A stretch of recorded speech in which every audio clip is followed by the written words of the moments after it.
કેટલી ચિંતાજનક વાત છે, કેટલી શરમજનક વાત છે, કેટલો વિરોધ અને કેટલી ચર્ચાઓ માંગેલી એવી વાત છે કે તમારા ઘરે આવતી હરેક એક ખાદ્ય પદાર્થની જે ચીજ વસ્તુઓ છે કે જે તમે જે બહારથી લાવો છો અને તમે એ વસ્તુને ખૂબ સારી રીતે ખાઓ છો અને તમે એવું કહો છો કે હેલ્ધી વસ્તુ છે, એ સાચા અર્થમાં હેલ્ધી છે.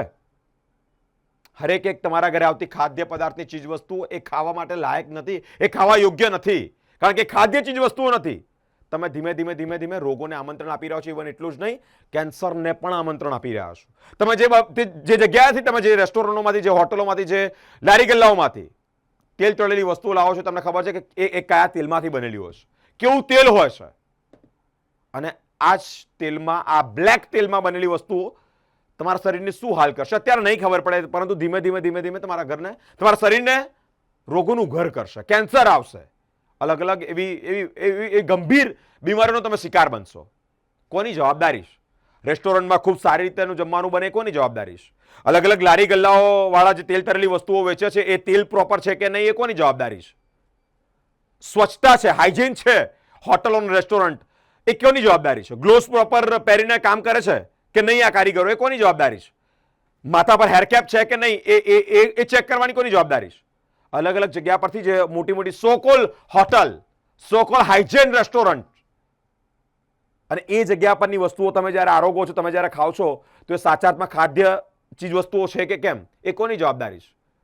વડોદરા શહેરમાં આવી ઘણી બધી જવાબદારીઓ જેને નકારી રહ્યા છે, ઘણી બધી જવાબદારીઓ જેઓ આખાડા કાન કરીને પછી કોઈ ઘટના, આ એનાલોગ પનીર પકડાયું પછી ખબર પડી કે ચીઝ, પનીર, બટર, આ બધી વસ્તુઓ કે જે બનાવટી રીતે બને છે અને લોકો એ બાબતે લોકો રોગોને આમંત્રણ આપી રહ્યા છે. તો ચર્ચામાં આવે છે, વિરોધ થાય છે, સમાચારોમાં બહાર નીકળે છે, પછી ખબર પડે છે.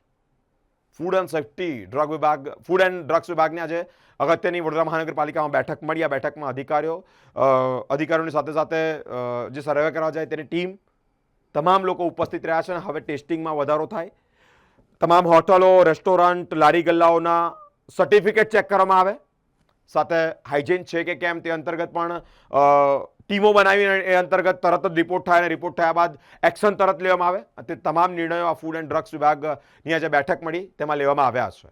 ટેસ્ટિંગમાં વધારો થઈ રહ્યો છે એવું કહેવામાં આવે છે કે અત્યાર સુધી 80 થી 90 જેટલા ટેસ્ટિંગ થતા હતા, પરંતુ હવે 200-300 ટેસ્ટિંગ થાય છે તેવું જાણવા મળ્યું છે. પરંતુ હવે ફૂડ એન્ડ ડ્રગ્સ વિભાગ, એટલે કે ખાદ્ય પદાર્થોની ગુણવત્તા સારી છે કે કેમ, એ ગુણવત્તા સમજશે કે કેમ, તે જવાબદારી આ લોકોની થઈ જાય છે.